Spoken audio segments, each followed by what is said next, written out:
Every choice we make about the technology we use in our daily lives shapes the world. Think, for example, about electric cars, about the apps on your phone, your computer, the internet, the programs you use for work or school. The makers of these programs build a convincing way of experiencing the world. But make no mistake, they do not serve you. We end up with software that often deprives us of important rights and freedoms. With non-free software, in a sense, we are walking in the dark.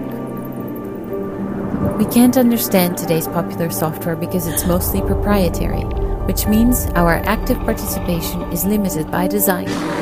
Instead, the software ends up controlling us. This is a story about how the world is and how it could be. What happens when we don't look up? What happens when we follow the breadcrumbs of the promise of convenience? Considering the presence of software in your life, shouldn't you be able to look inside programs to see how they worked? Shouldn't you be able to use them however you wanted, make whatever changes you wanted, and share them freely in your community?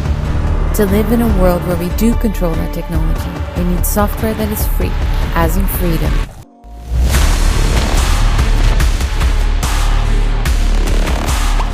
All software is basically a set of instructions to a computer, which come together like building blocks to make up your program.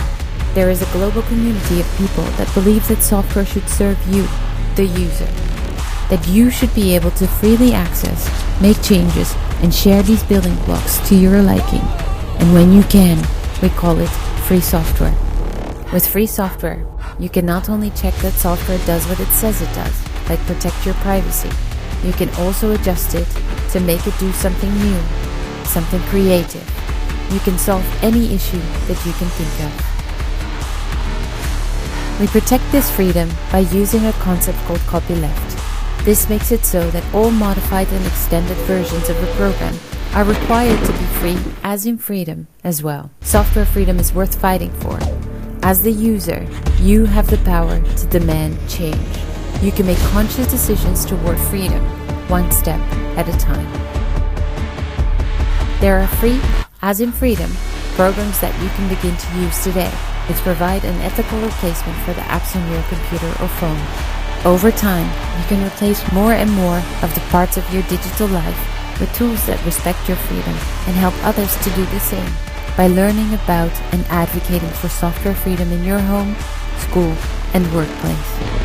Every time you use free software, you are helping to create a freer existence for yourself and for the rest of us too. This just in, shocking new video from a school teacher who wandered into a cave and found out what's really going on with these devices we're all carrying around in our pockets. It turns out they're a form of mind control, and the end game is walking unconsciously right into the mouths of monsters. Free software is important, not just when thinking of technology, but it matters for a free society. So from now on, when you are speaking about any kind of freedom, please consider the role that software plays in that cause. The Free Software Foundation has been fighting for software freedom since 1985. The journey won't be over until we've all climbed the ladder to freedom.